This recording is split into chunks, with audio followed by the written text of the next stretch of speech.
Hey, good morning.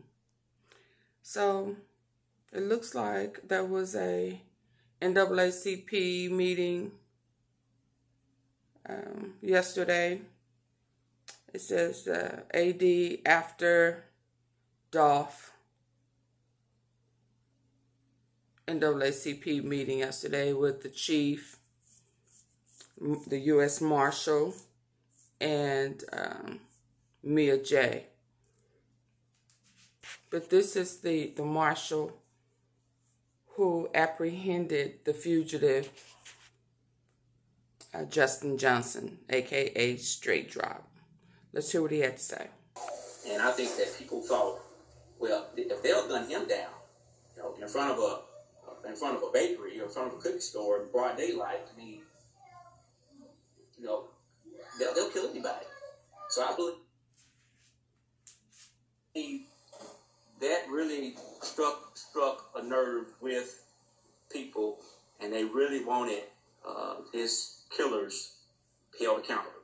So we took advantage of that, and so all the tips started coming in, and we were sending leads. We checked numerous addresses here in the Memphis area, but we sent leads to our partners in Atlanta, in Houston, in Dallas, in Hampton, Virginia, Indianapolis. So when people question me and ask me why do I think Dallas and Houston and all these other different places and these strange little crash out ambushes shooting, why do I think that it is all tied to Dolph? What he just said. It's all tied in together. That's why Rico coming.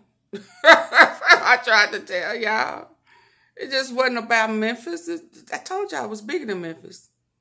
But carry on. We're sending leads. We checked numerous addresses here in the Memphis area, but we sent leads to our partners in Atlanta, in Houston, in Dallas, in Hampton, Virginia, Indianapolis, just to name a few cities that we checked.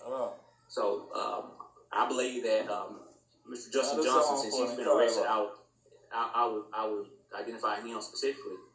He certainly was on the run, and we were able to working with our partners. We were able to make the arrest.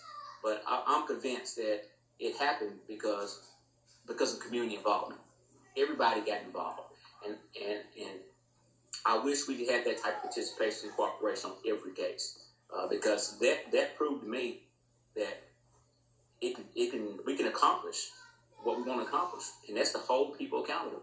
People who terrorize communities by violent crime need to be held accountable.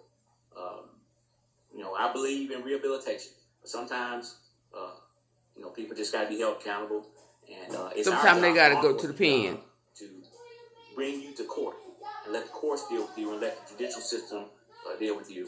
But our job is make that arrest, and we just need more community involvement. Thank you. I want to highlight that point. This community involvement, in this case, we had that same community involvement prior to such crimes taking place. So I want to turn to the humanity of some of these individuals. Certainly.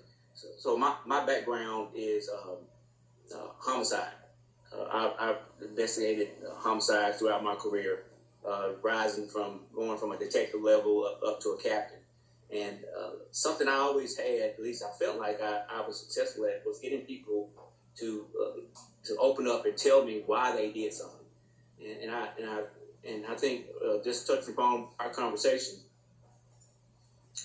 when people have done horrible things, abusing a child or even taking someone's life, they expect us, being law enforcement, to judge them. They expect us to treat them like they're less than human, subhuman. And I guess I don't know if they see that from television or I don't really quite U.S. know. Marshal. I sort of know, but I don't fully understand why. But when I get them in a room and talk to them, I let them know, look, I'm not here to judge you.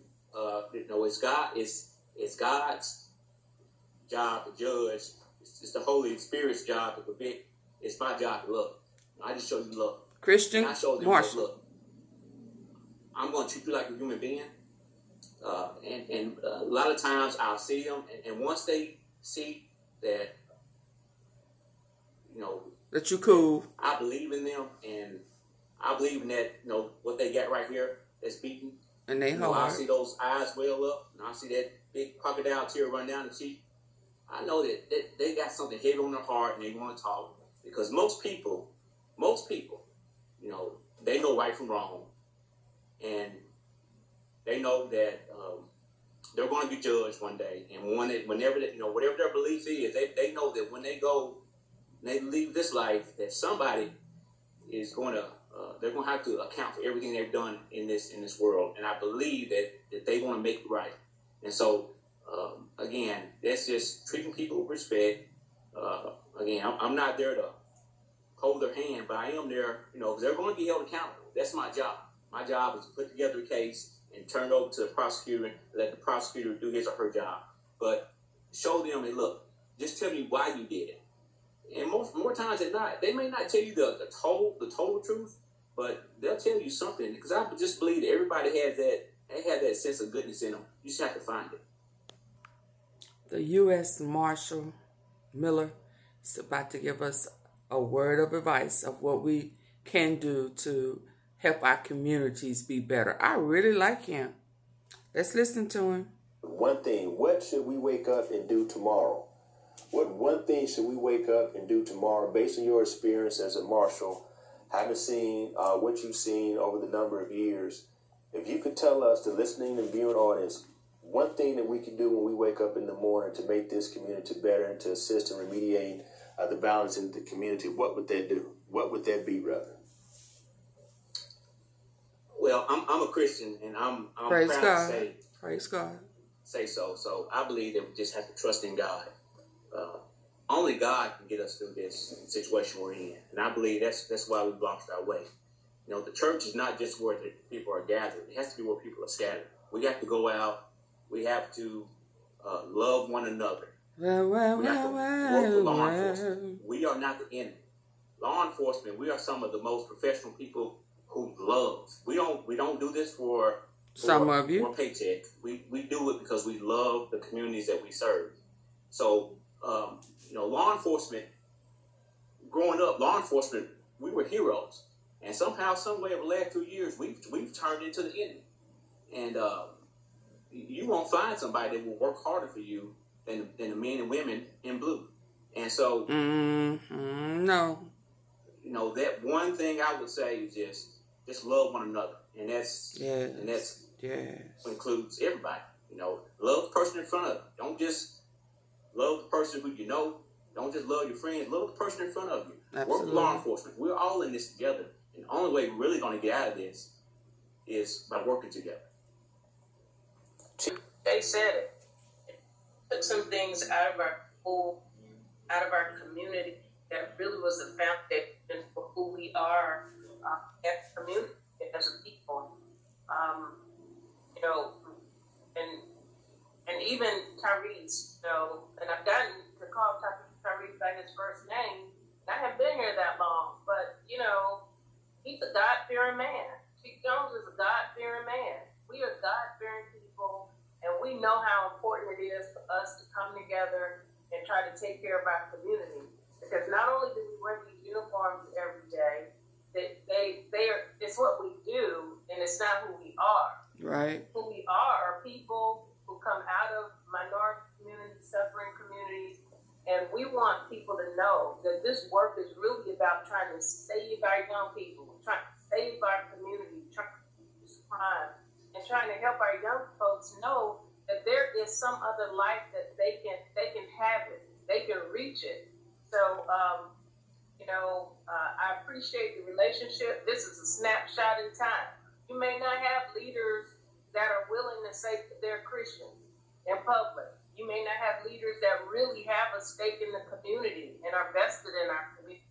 So this is a good time for all of us to come together and really talk about what it is that we can do collaboratively to move the needle and change things in our city. So we learned that the Justin Johnson was definitely on the run, and the U.S. Marshals went to several states, not just Memphis, and that the other side of it is that they are loving, caring, God-fearing people.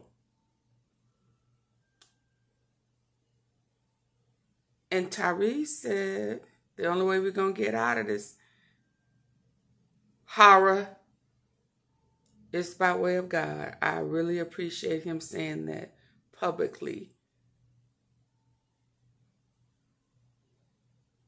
But let's get this case on the rolling. No more free time for Justin and Cornelius and Barnett and whoever else y'all have on the radar. Get them in, ship them out.